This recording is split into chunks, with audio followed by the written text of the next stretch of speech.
예레미야 애가는 인간의 죄에 대한 하나님의 형벌과 그로 인해 야기된 고통과 고뇌를 전달하는 말씀입니다. 전통적으로 선지자 예레미야가 지은 것으로 알려져 왔는데 오늘날 일부 학자들은 미상의 시인으로 보는 경우도 있습니다. 중요한 메시지는 죄에 대한 애통을 망각한 이 시대에 예레미야 애가서가 전달하는 체험적인 신앙이 귀한 교훈이 된다는 것이죠. 죄에 대한 경각심이 사라지는 이 시대의 풍조는 성경을 살아계신 하나님의 말씀으로 듣고 믿지 않기 때문입니다. 사람들은 성경을 통해 바른 신앙과 삶을 추구하는 선지자적인 영성보다는 성공과 부요함 같은 세속적인 가치를 강화시키는 소리를 듣고 싶어 합니다. 성경 전체를 일관되고 주의 깊게 그리고 현실의 삶에 매일 적용하는 훈련이 되어 있지 않기 때문에 죄에 대한 통찰과 회개의 메시지를 듣기 싫어하는 것이죠. 많은 분들이 말씀하십니다. 우리가 그리스도 안에서 승리를 누리고 있는데 왜 죄와 회개와 같은 패배에 관한 말씀을 우리의 것으로 받아들여야 합니까? 예레미야 애가서를 읽으면 성경에 묘사된 거룩한 영성의 세계가 무엇인지 바르게 깨달을 수 있습니다. 죄는 파괴적입니다. 죄는 열매를 맺습니다. 죄는 전염됩니다. 하나님이 가장 싫어하시는 것이 죄입니다. 그 죄 때문에 우리가 고통을 받고 부패할 것을 염려하시는 것입니다. 우리의 하나님이 그 죄악을 미워하시고 죄를 파괴하십니다. 하나님은 자비로우시고 신실하십니다. 그러나 하나님의 행하시는 죄에 대한 심판이 임할 때는 그 누구도 평안과 안녕을 누릴 수 없습니다. 예레미야 애가 5장 15절과 16절이 말씀하시죠. 우리의 마음에는 기쁨이 그쳤고 우리의 춤은 변하여 슬픔이 되었사오며 우리의 머리에서는 면류관이 떨어졌사오니 오호라 우리의 범죄 때문이니이다. 하나님의 법에 따라 살아가는 공동체의 질서가 파괴되면 공의와 정의가 세워지지 않습니다. 사람들의 얼굴에서 웃음이 끊겨버린 서글픈 현실은 그들이 하나님의 말씀을 멸시하고 공의와 정의를 무시한 결과입니다. 고대시대의 성문 앞은 사회의 질서가 세워지는 곳이었습니다. 공의롭고 정의로운 재판이 이루어지고 나라의 중대사가 논의되어 백성들에게 선포되었습니다. 그러나 존경을 받아 마땅한 지도자도 다시 성문에 앉지 못합니다. 장로들과 재판관들이 재판을 주재하던 성문이 이제는 폐허가 되어버렸습니다. 백성들은 공의로운 율법에 따른 재판을 받지 못하게 되었습니다. 바벨론에서 파견한 관리들에 의해서 제멋대로 결정되는 판단에 아무 말 없이 굴복해야 하는 세상의 노예가 되어버린 것이지요. 그 비참한 현실은 이스라엘 백성들이 스스로 자초한 결과였습니다. 예레미야는 우리의 머리에서 면류관이 떨어졌다고 표현했습니다. 기쁨과 춤과 영광의 표상이 사라진 남유다. 선민의 특권과 위엄을 상실했습니다. 바벨론의 노예로 전락했습니다. 국민과 주권과 영토를 잃어버린 나라에 기쁨의 축제가 열릴 수 없습니다. 하나님의 나라라고 자처했던 선민의 마인드는 깨져버렸습니다. 제사장 나라로서의 위엄과 영광도 무너졌습니다. 우리의 범죄 때문입니다. 예레미야가 회개하며 통곡하는 것이죠. 이러므로 우리의 마음이 피곤하고 이러므로 우리 눈들이 어두우며 시온 산이 황폐하여 여우가 그 안에서 노나이다. 죄를 깨닫고 난 후 바라보는 참상은 그 모든 재난이 민족의 범죄로 말미암았다는 사실이었습니다. 수많은 재난 가운데서도 가장 두드러지는 비극은 시온의 황폐함입니다. 시온은 하나님의 임재의 장소였습니다. 거룩히 구별되어졌던 시온이 들짐승의 거주지가 되었습니다. 하나님이 택하여 세우신 언약 백성에게 이보다 더 큰 비극이 어디에 있을까요? 예레미야는 인생이 경험하는 그 어떤 재난과 고난보다 파괴된 성전을 바라보며 탄식하며 절망했습니다. 여러분, 하나님과 만나서 말씀을 듣고 함께 예배하며 교제할 수 있는 믿음의 공동체를 주신 것에 감사해야 합니다. 예레미야 선지자는 자기 자신을 예루살렘과 동일화시킵니다. 하나님의 심판이 자기에게 임했다고 그 절망을 표현하고 있습니다. 선지자는 비관적인 상황에서도 여전히 소망이 하나님께 있음을 의심하지 않았습니다. 최악의 상황에서 현실을 직시하고 진실한 회개와 담대한 소망으로 하나님을 의지하는 신앙의 모습을 보여주었던 것이지요. 고난 중에 있는 분들이 계십니까? 예레미야가 우리에게 보여주는 믿음의 방향을 따라가십시오. 하나님을 의지해야 합니다. 하나님은 신실하고 은혜가 한없으신 분이십니다. 사람에게는 실망해도 하나님은 우리를 실망시키지 않으십니다. 하나님을 향한 믿음과 신뢰가 회복을 향한 신앙의 첫걸음입니다. 성도의 신앙생활에도 때때로 고난과 역경이 있습니다. 그 고난과 탄식이 하나님을 향한 신뢰와 믿음을 강화시키는 연단의 도구가 될 수 있습니다. 우리의 죄를 회개하고 하나님을 다시 바라봄으로써 현재의 절망이 미래의 희망으로 전환되는 것이지요. 예레미야는 온 이스라엘이 범죄로 인해 심판을 받았을지라도 다시 하나님께로 돌아가면 새로운 회복이 기다리고 있다고 강조합니다. 우리는 이 애곡의 노래를 절실하게 들어야 합니다. 현대를 살아가는 그리스도인들에게 더욱 필요한 메시지이기 때문이죠. 문명과 기술의 진보로 수많은 혜택을 누리고 있습니다. 그러나 육체적이고 정신적이고 정서적인 아픔으로 인생들이 신음하고 있습니다. 예루살렘이 패망하는 현실 앞에서도 고난의 과제를 극복해가는 예레미야의 신앙이 우리에게 고난과 축복에 대한 바른 신앙의 모범을 깨닫게 해주실 것입니다. 예레미야 애가 3장 1절에서 6절 봅니다. 여호와의 분노의 매로 말미암아 고난당한 자는 나로다. 나를 이끌어 어둠 안에서 걸어가게 하시고 빛 안에서 걸어가지 못하게 하셨으며 종일토록 손을 들어 자주 나를 치시는도다. 나의 살과 과죽을 쇠하게 하시며 나의 뼈들을 꺾으셨고 고통과 수고를 쌓아 나를 애우셨으며 나를 어둠 속에 살게 하시기를 죽은 지 오랜 자 같게 하셨도다. 예레미야 애가 1장과 2장이 이스라엘의 심판과 고난에 집중되어 있다면 3장은 시인의 고난으로 초점이 옮겨집니다. 분노의 매라는 말은 구약 성경에서 하나님의 심판을 뜻하는 상징적인 표현이었죠. 매는 아이를 훈육할 때나 지도자들이 통치를 수행할 때 사용되는 것이었지만 특히 목자들이 양들을 목양하기 위해서 사용했던 막대기였습니다. 목자가 양떼를 이끕니다. 이끌다는 표현을 통해서 막대기를 사용하여 양들을 구원으로 인도하는 목자의 이미지를 연상시켜 주십니다. 그런데 오늘 말씀에서 하나님의 이끄심이 부정적인 의미로 사용되었습니다. 하나님께서 그의 백성을 어둠으로 이끌었다고 탄식하는 것이죠. 예레미야는 양들을 초장으로 인도하는 목자가 아니라 손에 매를 들고 잘못한 아이를 때리는 엄한 부모님의 이미지로 하나님의 성품을 표현합니다. 하나님의 심판은 육체적인 고통으로 나타났습니다. 하나님이 고통과 수고를 쌓아 애우셨습니다. 선지자의 아픔은 하나님께서 자신을 주의 원수 대적과 같이 취급하시는 것에 대한 절망과 탄식과 고통이었습니다. 나를 둘러싸서 나가지 못하게 하시고 내 사슬을 무겁게 하셨으며 내가 부르짖어 도움을 구하나 내 기도를 물리치시며 다듬은 돌을 쌓아 내 길들을 막으사 내 길들을 굽게 하셨도다. 그는 내게 대하여 엎드려 기다리는 곰과 은밀한 곳에 있는 사자 같으사 나의 길들을 치우치게 하시며 내 몸을 찢으시며 나를 적막하게 하셨도다. 활을 당겨 나를 화살의 관역으로 삼으시며. 선지자는 자신을 감옥에 갇힌 자라고 말씀합니다. 어둠은 수월에 대한 시적인 표현입니다. 어둠에 갇힌 자신을 마치 죽은 사람과 같은 존재로 여긴 것이지요.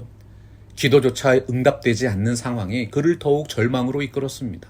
하나님께서 그의 길을 막으셨습니다. 길들을 굽게 만드셨습니다. 하나님의 뜻이 선지자의 뜻과 계획을 철저히 무산시켜버렸습니다. 하나님은 먹이를 향해 이빨을 들이대는 사나운 맹수처럼 예루살렘을 파괴하셨습니다. 선지자의 마음의 고향이었습니다. 평생의 사역지였습니다. 그 예루살렘을 향하여 나를 향하여 화살을 날리셨습니다. 화살통에 화살들로 내 허리를 맞추셨도다. 나는 내 모든 백성에게 조롱거리 곧 종일토록 그들의 노랫거리가 되었도다.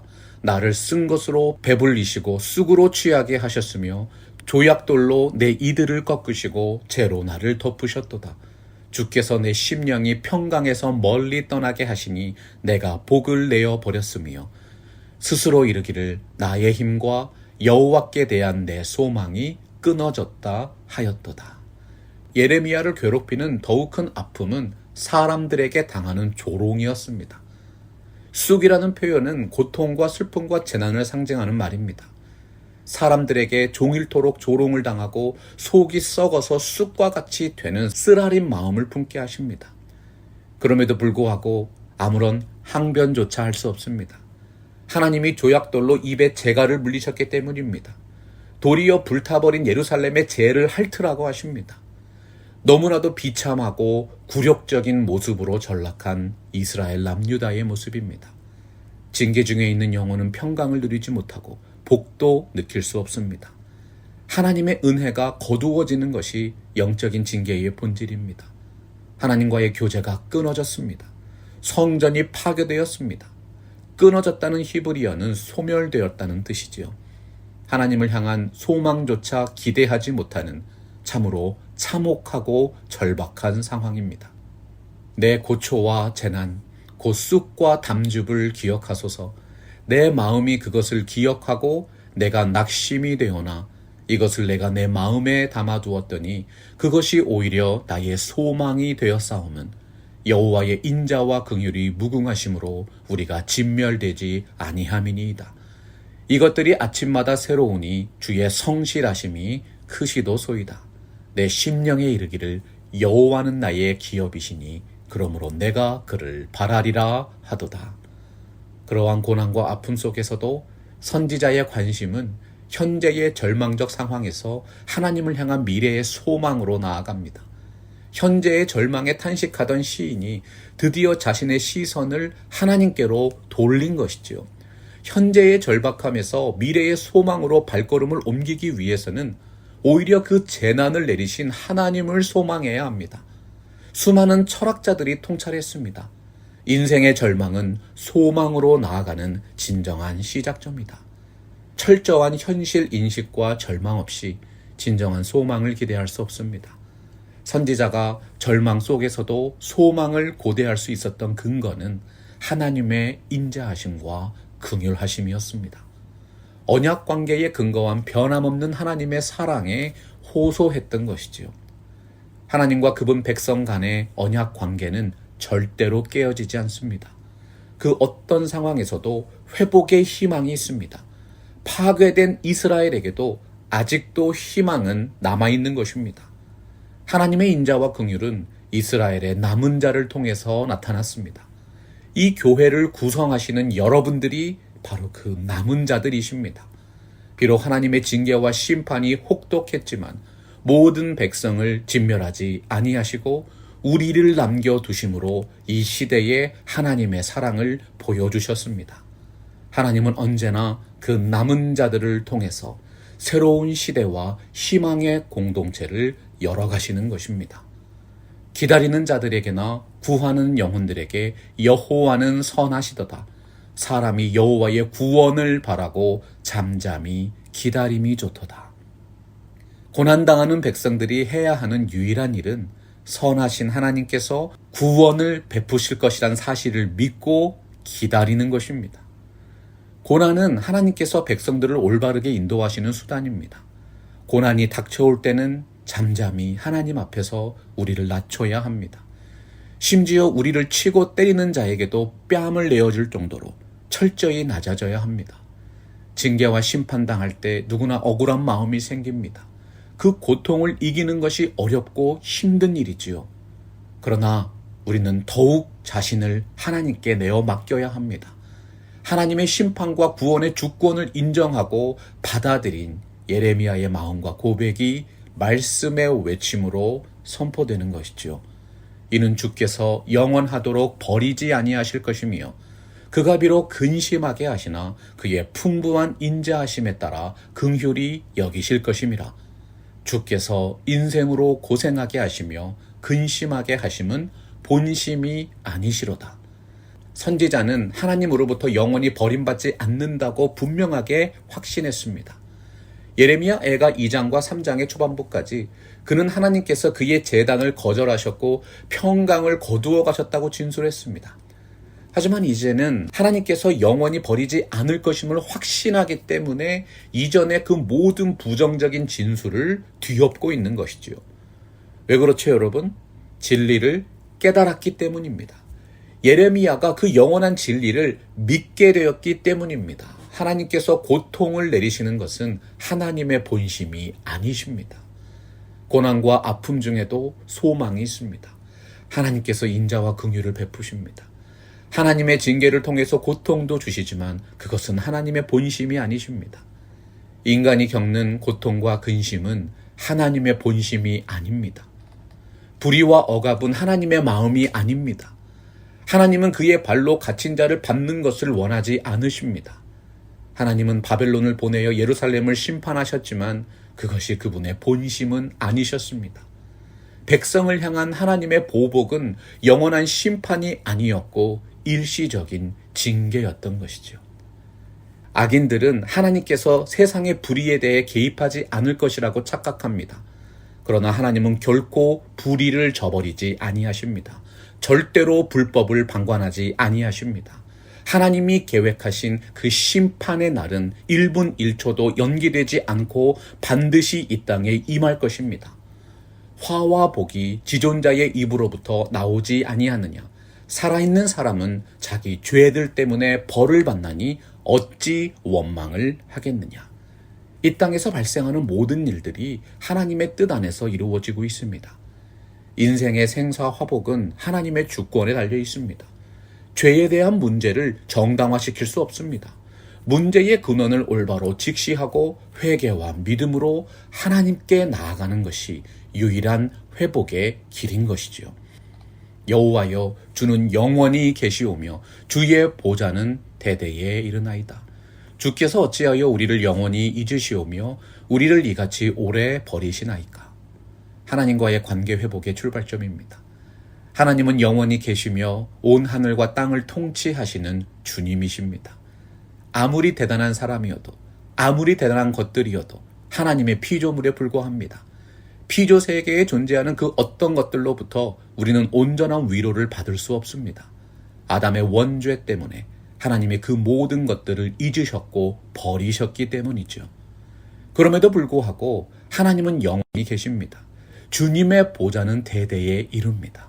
그 영원하신 하나님이 여러분을 창세 전에 택하셨습니다. 우리의 하나님이 그 어떤 문제보다 크고 위대하십니다.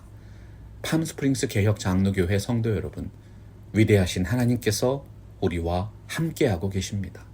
오늘도 우리의 현실을 지배하시고 우리를 인도하고 계십니다. 암울한 세상의 현실을 바라볼 때는 절망뿐이고 탄식뿐이지만 천지 만물과 역사의 주관자이신 하나님을 바라보면 희망이 있습니다. 예레미야의 격려와 소망의 메시지를 들으십시오. 여호와여, 우리를 주께로 돌이키소서. 그리하심은 우리가 주께로 돌아가겠사오니 우리의 날들을 다시 새롭게 하사 옛적 같게 하옵소서. 이 믿음의 고백이 우리의 고백이 되어야 하는 줄로 믿습니다.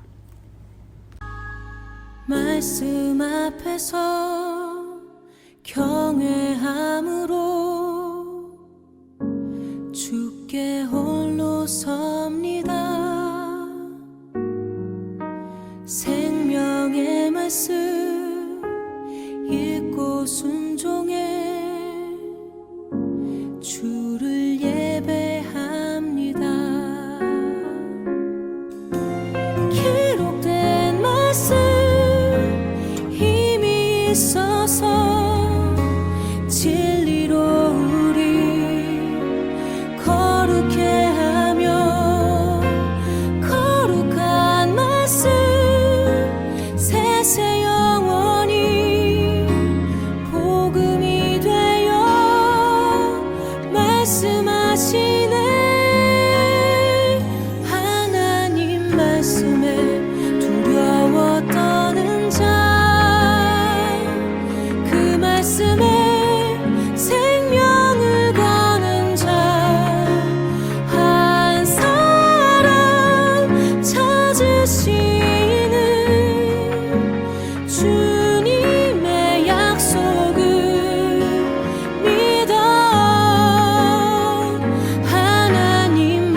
주네